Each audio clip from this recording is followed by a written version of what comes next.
अस्सलाम वालेकुम अज़ीज़ तलबा तालिबात, इजी मैथ्स क्लासेस में आपका इस्तकबाल है।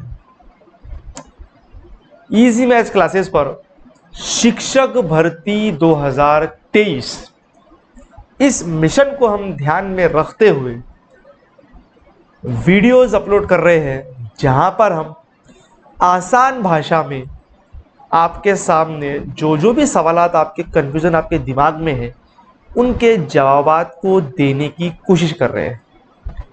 और हम हर वीडियो एक पर्टिकुलर सब्जेक्ट से रिलेटेड बना रहे हैं।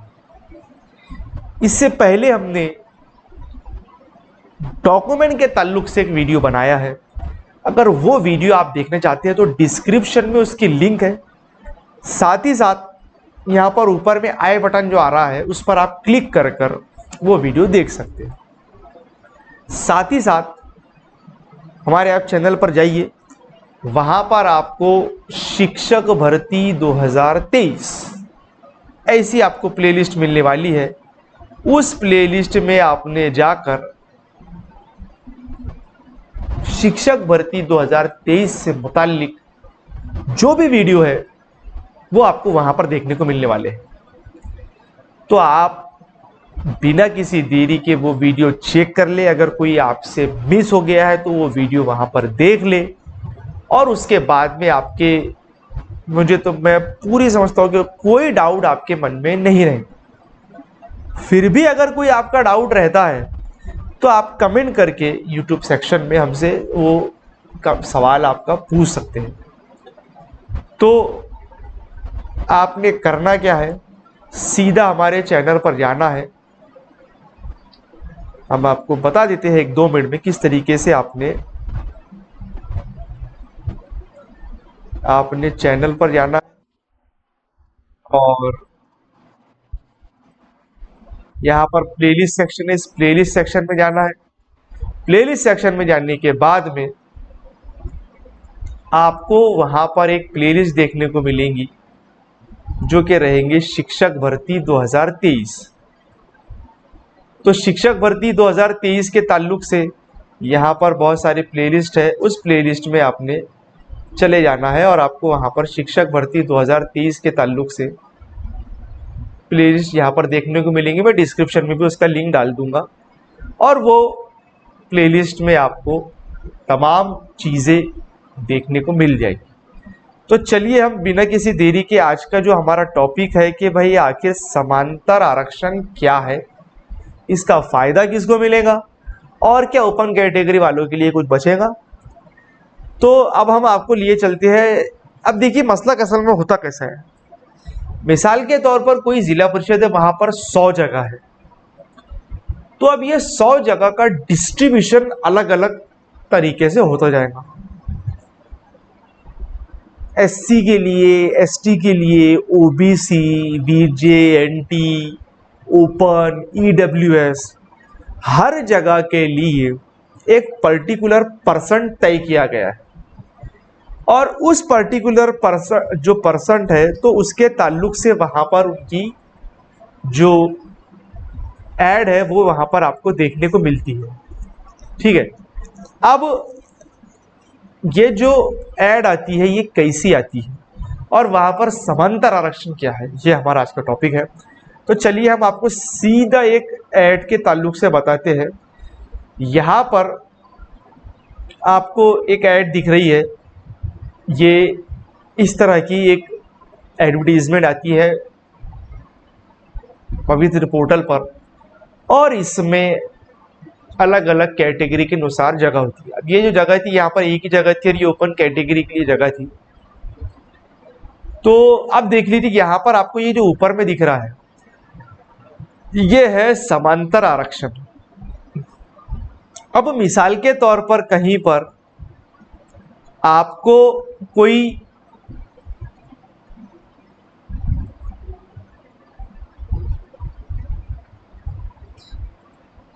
जगह है, वहां पर 100 जगह है।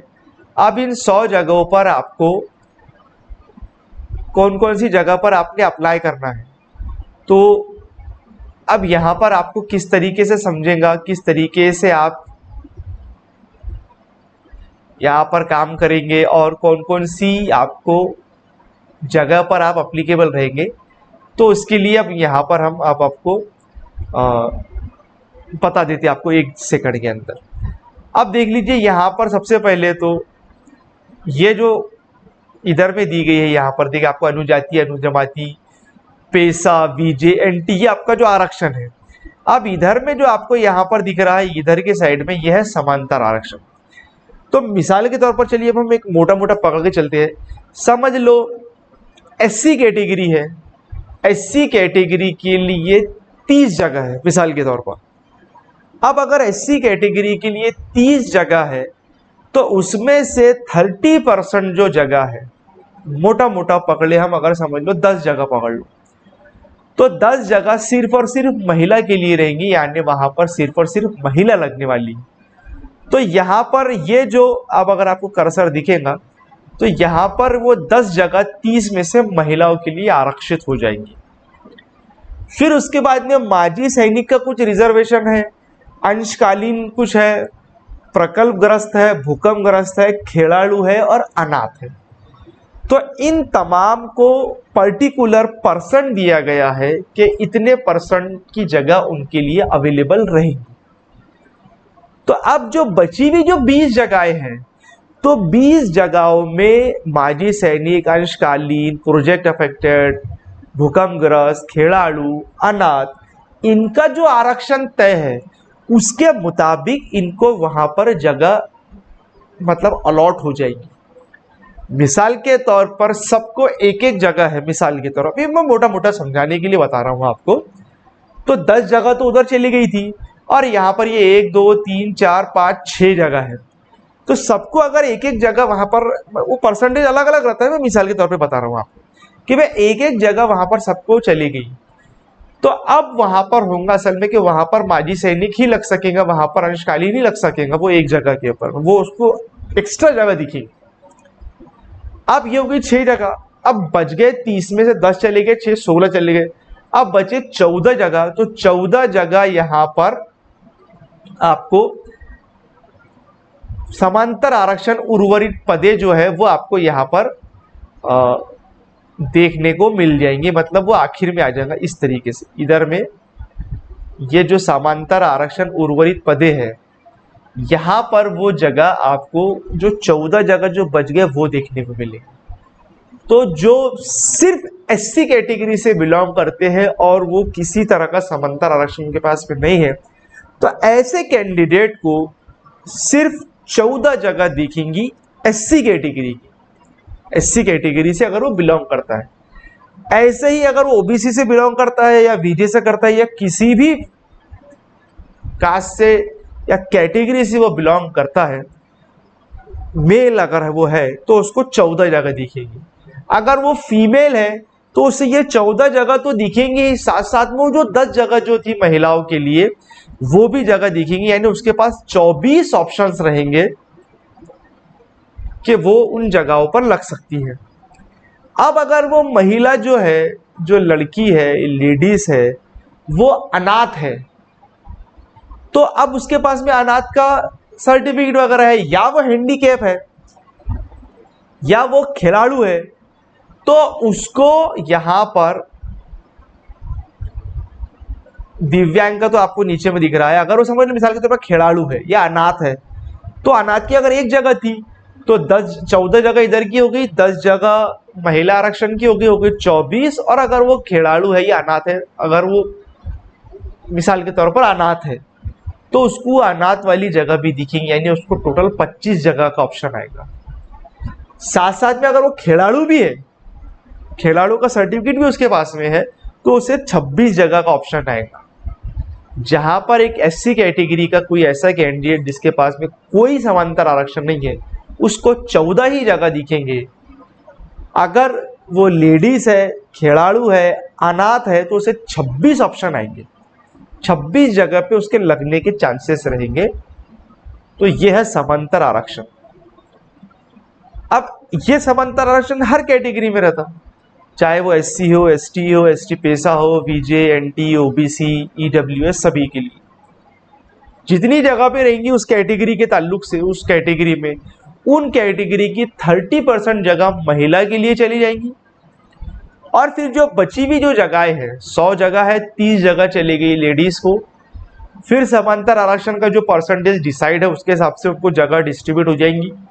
मिसाल के तौर पर 10 हो गई, तो अब जो बचे 60 जो जगह है वो उस कैटेगरी के लिए जनरल स्टूडेंट के लिए डिस्प्ले होंगी।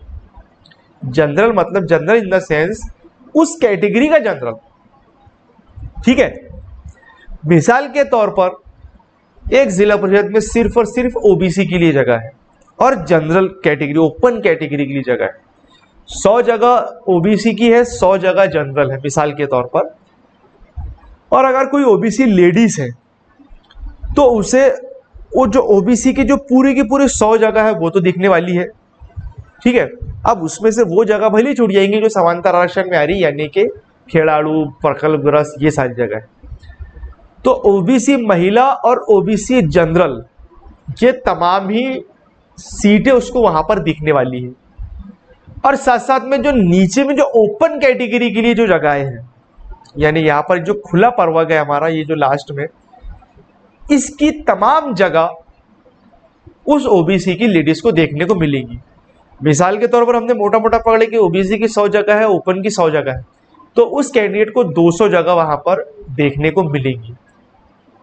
अब जो प्योर ओपन कैटेगरी का है, किसी कास्ट से बिलोंग नहीं करता है, तो उसे जो 100 जगह है, 100 जगह में से समांतर आरक्षण की जगह छोड़ने के बाद में जो जगह बच जाती है वो उसको वहां पर देखने को मिलेगी।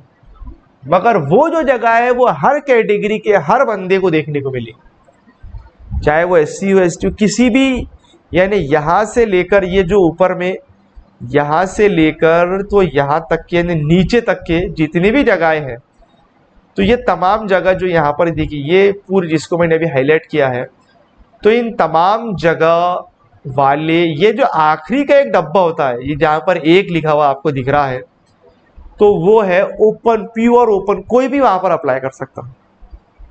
तो अगर आप किसी पर्टिकुलर कास्ट से बिलोंग करते हैं या कैटेगरी से बिलोंग करते हैं तो आपको वो कैटेगरी की जगह तो देखने को मिलेंगी, मगर साथ साथ में ओपन कैटेगरी के लिए ही जगह भी आपको देखने को मिलेगी।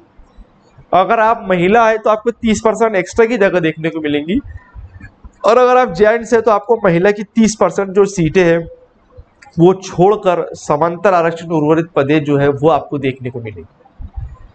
तो ये समांतर आरक्षण में हर एक का अलग अलग अपना परसेंटेज तय है। खैर हम उतना डिटेल में नहीं जा रहे हैं, मैं मोटा मोटा आपको समझाने की कोशिश कर रहा हूं। तो अब अगर आपको जब वहां पर बोला जा रहा है कि भाई जगह 3000 जगह है, तो 3000 जगह आपके लिए नहीं है। अब आपको हम एक मिसाल के तौर पर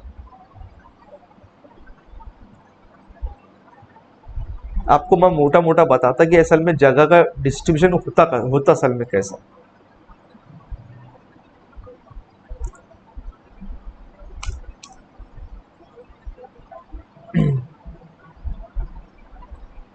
एक सेकंड में आपको मैं बता देता हूं कि किस तरीके से आपको जगह देखने को मिलेंगी और उसका डिस्ट्रीब्यूशन कैसा होगा। 3000 जगह जब आपको यहाँ पर बता रहे हैं कि 3000 जगह यहाँ पर अपने को देखने को मिल रही है, तो वो 3000 जगह क्या आपको मिलेंगी या दूसरे को मिलने वाली है। तो अभी समझ लो यहाँ पर 3000 जगह है मिसाल के तौर पर, तो 3000 जगह का पहले तो डिस्ट्रीब्यूशन होगा 1 से 5 के लिए, 6 से 8 के लिए और 9-10 के लिए। अब ज्यादा जो जगह है वो 1 से 5 और 6 से 8 की है। 9-10 की जो जगह है मैक्सिमम मैं आपको बता रहा हूँ 5%, बहुत बोल लिया मैं, 5% जगह रहेंगी। फिर भी मैं बहुत बोल रहा हूँ, बहुत ज्यादा बोल रहा हूँ, बल्कि वो भी हो सकता है कि 5 या 10 ही जगह रहेगी, क्योंकि पिछली बारी में तो 2 ही जगह थी। जी हाँ, सिर्फ 2 जगह थी। तो अब वो ये 3000 जो जगह है उनका डिस्ट्रीब्यूशन इस तरीके से हो जाएगा। मिसाल के तौर पर 1 से 5 की जगह है, अगर आप डीएड है तो फिर 105 की जगह अगर मिसाल के तौर पर हम पकड़ते हैं, मिसाल के तौर पर 2000 जगह है, तो ये जो 2000 जगह का डिस्ट्रीब्यूशन फिर अब वो हर जिले के मुताबिक होगा। फिर महाराष्ट्र में जितने भी जिले हैं उन जगहों में उनका डिस्ट्रीब्यूशन होगा अलग अलग जिले के हिसाब से। आपके आपके आजू बाजू के जिले के अंदर मिसाल के तौर पर इन 2000 में से 200 जगह है, और आप ये 200 जगह पर आप चाहते हैं कि भाई हमारे आसपास के जिलों में हम लगे, दूसरी जगह नहीं लगने का है, तो आपके लिए वो 200 जगह अभी।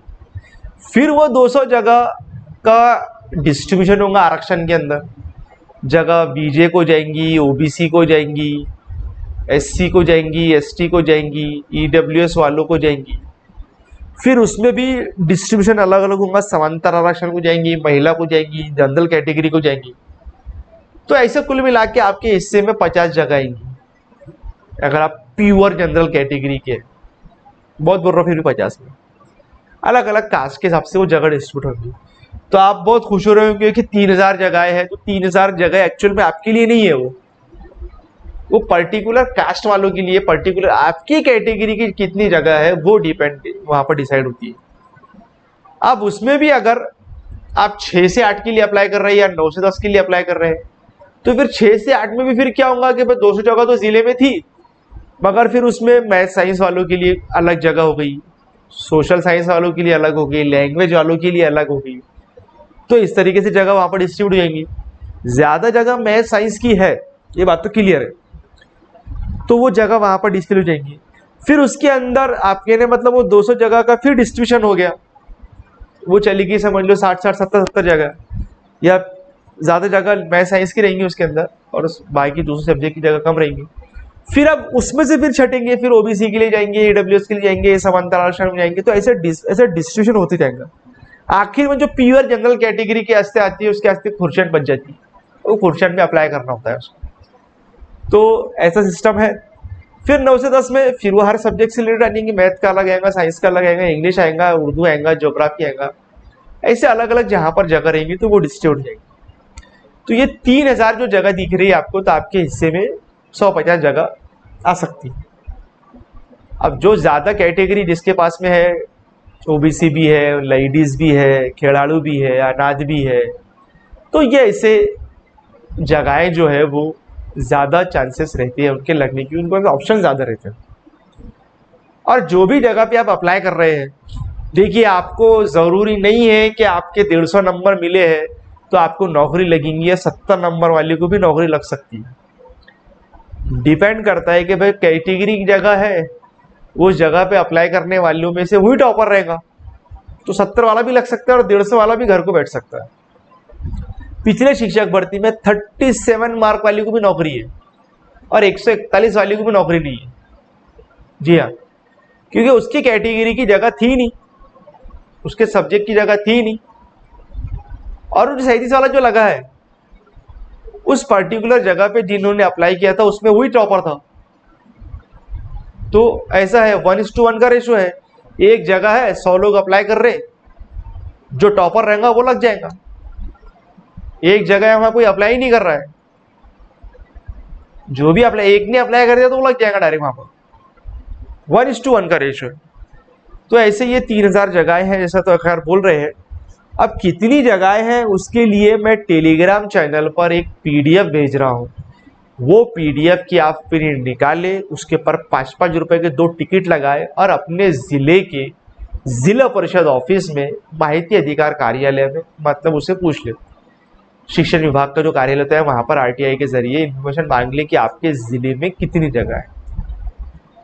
अगस्त 2022 का एक रोस्टर हमारे पास में अवेलेबल है, उसका वीडियो अगले इसमें आपको देखने को मिलने वाला है, जिसमें हम बताएंगे आपको कि कौन से जिले में कितनी जगह अवेलेबल है। ठीक है, मगर वो आंकड़ा अगस्त 2022 का है, अभी कुछ अपडेट हो गया होगा शायद, और अभी फिलहाल संच मान्यता और आधार अपडेट का काम शुरू है। 2-4-5 दिन में संच मान्यता आ जाएंगी हर जिले की, हर स्कूल की, तो वहां पर हमको मालूम पड़ जाएगा कि कितनी जगह अवेलेबल है। ठीक है, तो ये था समांतर आरक्षण के ताल्लुक से। मुझे उम्मीद है आपको इस वीडियो में दी गई मालूमात समझ में आई होंगी, और मैंने आपको समांतर आरक्षण के ताल्लुक से समझाने की कोशिश की है। उम्मीद करता हूं आपको टॉपिक समझ में आया होगा। फिर भी आपका कुछ सवाल है तो आप हमसे पूछ सकते हैं, और यूट्यूब पर कमेंट करके आप हमसे सवाल जरूर पूछ सकते हैं। तो इस वीडियो में इतना ही। देखते रहिए इजी मैथ्स क्लासेस। अल्लाह हाफिज़।